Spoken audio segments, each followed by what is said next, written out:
Pagi hari di Pasar Kebonroe selalu dimulai dengan kesibukan. Semua orang punya peran masing-masing. Pedagang menjajakan dagangannya, buruh menawarkan tenaga, kemudian pembeli mencari kebutuhan. Namun di balik kesibukan itu, ada hubungan sosial yang saling terjalin. Inilah wujud nyata dari teori pertukaran sosial di mana setiap tindakan memiliki timbal balik, kemudian setiap bantuan dibalas dengan sesuatu yang bernilai baik dalam bentuk upah, kepercayaan maupun rasa saling menghargai. Melalui observasi ini, kami mencoba melihat bagaimana pertukaran sosial terjadi di tengah kehidupan pasar. Narasumber pertama yaitu Ibu Anggun, salah satu pedagang yang sudah lebih dari 20 tahun berjualan di Pasar Kebonroe. Enggak digunain jasa buruh angkotnya buat kegiatan pribadi. Terus alasan utama pakai apa namanya buruh angkot itu?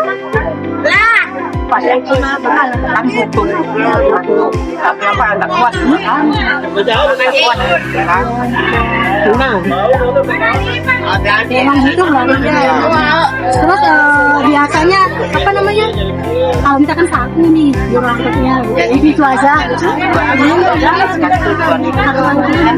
barang tergantung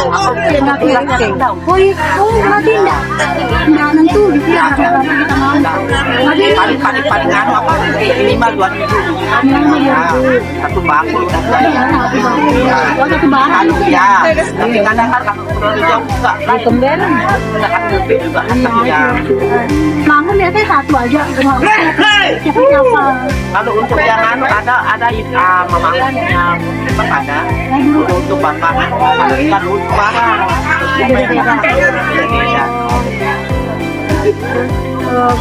gimana caranya menentukan pengembangan mereka juga barang gedenya bos tanda apaan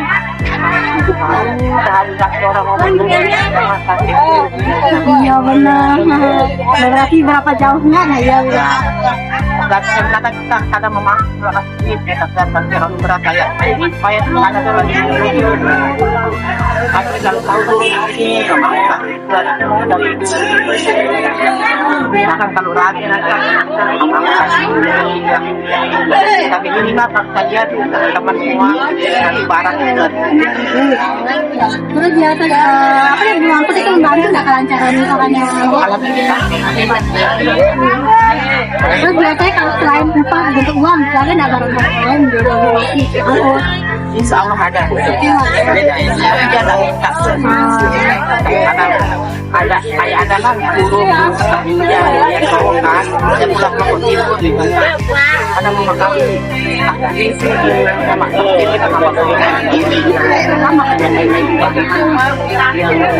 biasa batu tapi papakan hanya kan dulu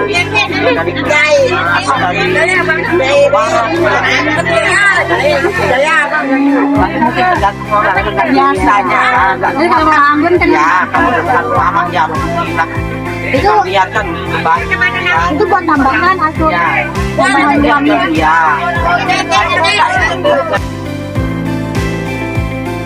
Kemudian narasumber kedua kami berbincang dengan Bapak Ilham, seorang buruh angkut yang telah bekerja di pasar ini selama puluhan tahun.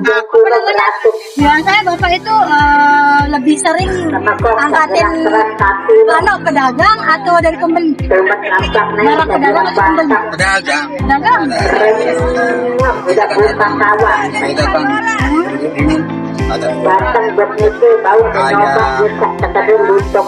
Terus biasanya apa yang bikin biasanya ada yang bilang kayak gitu kan atau biasanya penyebab dia mau jadi tetap dari pedagang ini faktornya misalnya dia mampu punya langganan ya kan kita mau enggak apa lah dia kerja dari pagi dia bukain belum pasar itu sudah dibukain barangnya nah nanti sorenya makan hidup lagi gitu tugas datang barangnya sebab dua bak ya bukan nggak ada di sini. Kalau nggak ada pelanggan di sini kita yang bukan apa siapa pelanggan itu harus tetap dia buka sama yang itu. terus ada nggak bapak yang sama yang tetap Oh, saya ada langganan yang belanja di sini. bukan di sini. Di sini dapat barangnya di atas dia, nah, tapi dia motor sekali seminggu dia. Biasa kalau makan itu biasa ini kan bagi dia dapat dan sembilan ini. Terus biasa dulu perjanjiannya Bapak Ira bisa sama yang apa pedagang tetapnya itu emang udah di apa namanya udah emang janjinya gitu. Iya memang dari dulu kan dulu yang motor di sana cuma kirim saja ke ada pelanggannya di atas kan. Kita cuma belanja yang jadi guru, kita belanja di bawah. Nanti kalau habis belanja kita kemas barangnya di atas keranjang. Kalau sudah datang nanti siang berarti datang satu jam satu kita turunin barangnya. Jadinya emang udah dari dulu sama yang itu nah ya. Kalau udah ada kita di sini orang lain Gantung deh emang enggak kalau ada di saya di sini kerjanya. Kalau saya keluar kadang keluarkan mungkin ada musibah ada sakit kalau keluar pas dia motor orang lain deh. emang udah temenan dari dulu sama pedagangnya. Ya dari dulu. Terus mau Bapak itu imbalan yang dikasih upah yang dikasih sama orang-orang itu udah sebanding nggak sama yang gitu? Ya kalau ini sebanding. Kalau yang lain-lain Ongkosnya kalau maksud saya tadi orderan duit itu satu keranjang itu angkotnya 5.000 per potong. Kalau kita turunkan 10 potong 10.000. Nah kalau dari ini yang datang dari sepeda ini ke dalam ongkosnya 6.000 satu keranjang. Ada yang terbilang 5.000 ada yang 4.000. Kalau bus kapal itu 2.000 lebih. Nah, kalau ayam kayak gini 2.000 ongkosnya itu beratnya 25 kilo berat. Tapi di sini tepatnya kalau dalam 3.000. oh berarti tergantung jauhnya gitu ya. Kadang tahu ada yang menanggung gitu yang ongkosnya 2.000 satu bak itu. Nah, kan dalamannya ada 2.000 juga. Ada yang 3.000, ada yang 2,5. Oh berarti nggak apa ya nggak tetap deh ya. Enggak, ongkosnya enggak. Dalam jauhan. Itu tuh seilatnya berarti Bapak itu emang udah ditetepin dipatokin gitu. Memang udah patok. Oh udah ada patoknya. Oh. Terus biasanya selain uang dikasih enggak misalkan apa namanya barang-barang lain gitu upahnya buat upahnya. Enggak ada uangnya. Uang. Kalau memang kita mau beritahu misalnya mudah menggunakan buat tiga kali, udah sambil uang minta tahu aja dikasih tak gitu. Tergantung kan Iya, maunya apa. kita butuh tahu kan? Iya, oh Jadi gitu. udah tahu misalnya. Tidak tahu yang kita Kalau dari pembelinya ya jarang. jarang. Cuma uang aja berarti dikasih. Terus gimana hubungannya Bapak sama pedagang sama pembeli di sini gitu? Waktu diangkatin gitu. Kadang kalau pedagang ini kan orangnya masih di Sweden, barangnya ada di sini. Orangnya masih Sweden tapi di keranjangnya di koran kan depannya udah ada namanya. Tinggal baca namanya, ini yang punya tinggal kita aja. Nah kalau udah ada namanya, kalau kita nggak tahu, bingung kita sama-sama bingung siapa yang punya kalau udah ada namanya, tinggal kita masukkan. Biarkan orangnya di sana dapat. Oh, tapi nggak dijagain berarti dia beli. Enggak, biasa. Terus nanti kalau nggak ada namanya itu gimana atau gimana Bapak? Nanti supirnya kadang telepon ke Sweden, siapa punya ini. Oh, susah jadinya. Kadang buat nama dia. Terus pernah nggak merasa dirugikan atau nggak adil gitu waktu dikasih upah gitu nggak sebanding sama Kadang-kadang gitu, kadang ya kadang. terlalu berat gitu biasanya ongkosnya apa semangka ini 6.000 satu karung kadang praktikal lebih sampai 80 dikasih 6.000 gitu. Saya ngerasa Ngerasa. Kenapa biasanya dapatnya berarti penghasilannya per hari itu dapatnya Tergantung kadang kadang dapat 100 kadang kurang. berarti itu dah paling besarnya Bapak itu 100. Kadang kalau ada banyak kerja lebih kadang. Oh, ya. tergantung bapaknya juga ya mau ngangkut atau enggak gitu kan. Kadang mau ngangkut barang nggak ada. Benar sih. Oh, kan, apa ya musiman gitu ya orang-orang, maksudnya tergantung kapan yang mau datang kapan. Iya, kapan-kapan ada keluar di sini kan. Jadi unsur paksaan gitu. Dari kita keluar sendiri aja yang maksa. Oh berarti bapak ini anunya apa namanya kerjanya kapan-kapan bisa. Biasanya keluar kan habis kalau subuh keluar. Tapi kita keluar jam 7 nggak ada. Nah, yang mau diangkut-angkut. Oh biasanya paling rame itu jam berapa ya? Sudah datang barang di Bukan yang Lombok Timur jauh, maksudnya dari berarti jauh lah, dari jam 4 jam 3 gitu kan.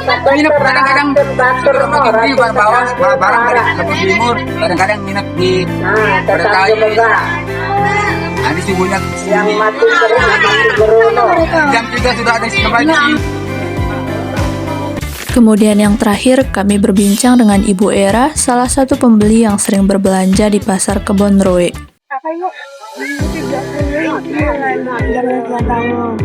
Terus biasanya ibu sering nggak beli pasar ini?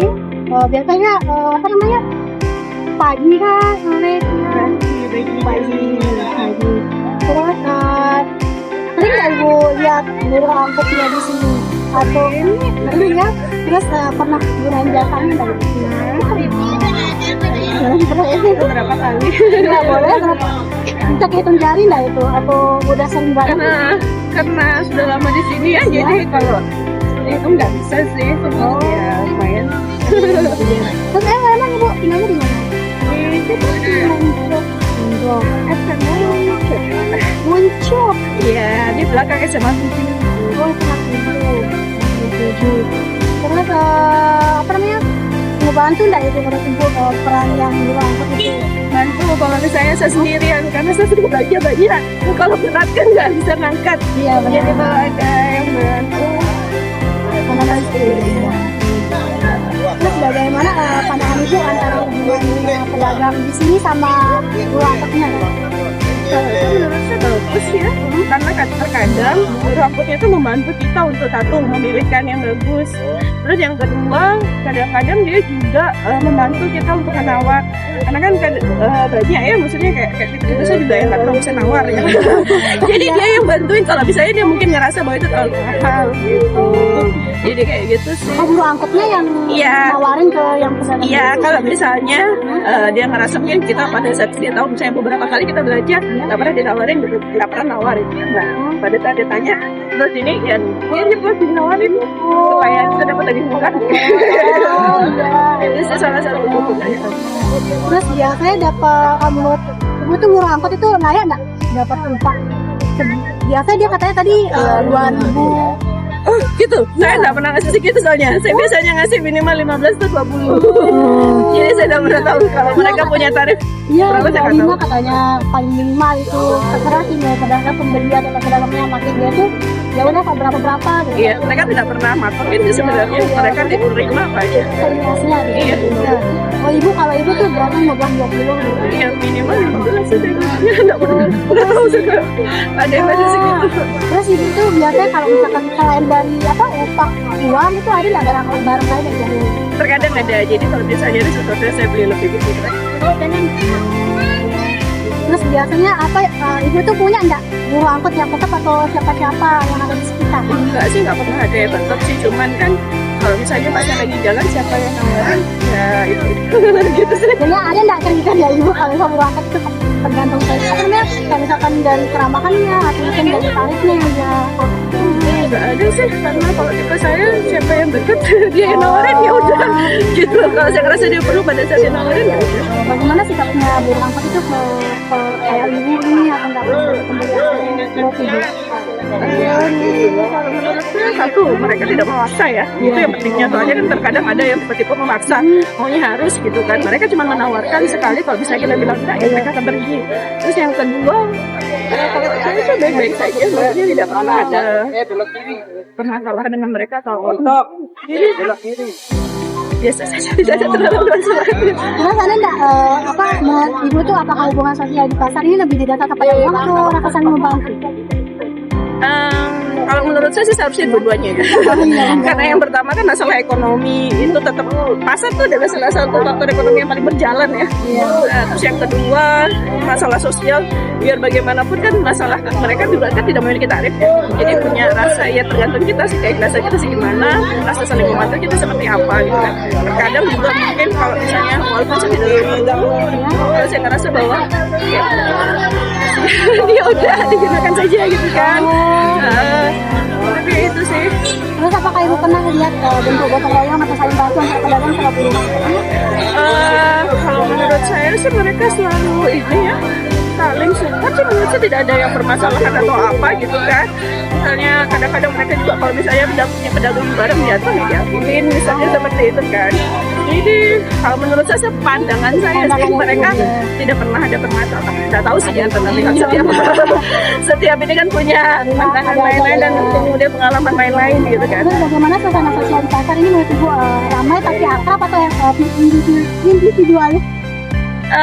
Kalau suasana pertama saya tidak terlalu sering mengamati suasana. Yang kedua pernah terjadi misalnya keributan antar pedagang satu sama pedagang lain. Ya mungkin itu karena beberapa permasalahan palingnya dan kita juga tidak terlalu perlu harus tahu tentang itu gitu kan. Terus kalau misalnya tetapi konflik itu hampir jarang terjadi sih, maksudnya antar rebutan misalnya antar wilayah atau seterusnya tidak, paling cuma pada perubahan aja sih kayak gitu aja sih. Cuma kalau ya menurut saya suasana di sini standar tidak benar-benar yang sangat baik banget, cuma tidak yang benar-benar kacau banget gitu kan ya. Terus kalau dibandingkan pasar lain tuh apa sih hasil pakai ibu? Kalau saya ngerasa ciri khas di sini itu lengkap. Terus kemudian kapanpun kita kesini tuh ada gitu. Maksudnya kan kadang kalau misalnya pasar lain jam 11 sudah sepi, misalnya seperti itu kan. Kalau di sini kan mau datang jam 11 juga ada. Memang sih kalau enggak jam 12 memang agak sepian sedikit, tapi ada gitu kan. Jadi sore pun tetap ada gitu. Jadi enaknya sebagian itu. Terus kemudian di sini kan lengkap mulai dari yang sayur sampai lauk dan mulai dari ikan itu juga tetap ada karena kan tidak semua ada gitu ya. Kayak contohnya di pasar Pedesangan kan kalau bagian ikan-ikanan mereka kurang. Tapi kan kalau di sini kan tetap ada lengkap gratis. Walaupun memang kan setiap pasar memiliki harga-harga yang sendiri ya. Ada yang lebih murah mungkin ikannya di sini, tapi lebih mahal dagingnya di sini kan lebih murah di stasiun itu. Tergantung sih. Kalau saya selama lagi masalah buruh angkut ya, selama mereka tidak mau tukar pemaksaan, kehadiran mereka sangat membantu sih bagi orang-orang yang misalnya harus belanja banyak kemudian tidak kuat makan terus kayak gitu. Jadi itu aja sih ibu. Makasih banyak, maaf untuk waktunya. Ini ibu mau Dan dari ketiga narasumber, kita bisa melihat bahwa kehidupan di pasar Kebonroe adalah cerminan nyata teori pertukaran sosial. Pedagang memberikan upah dan kepercayaan, buruh memberikan tenaga dan tanggung jawab, kemudian pembeli ikut menjaga hubungan sosial agar pasar tetap hidup dan ramai. Pasar ini bukan hanya tempat jual beli, tetapi juga tempat manusia saling menukar nilai-nilai sosial seperti kerja keras, kejujuran, dan rasa saling menghargai.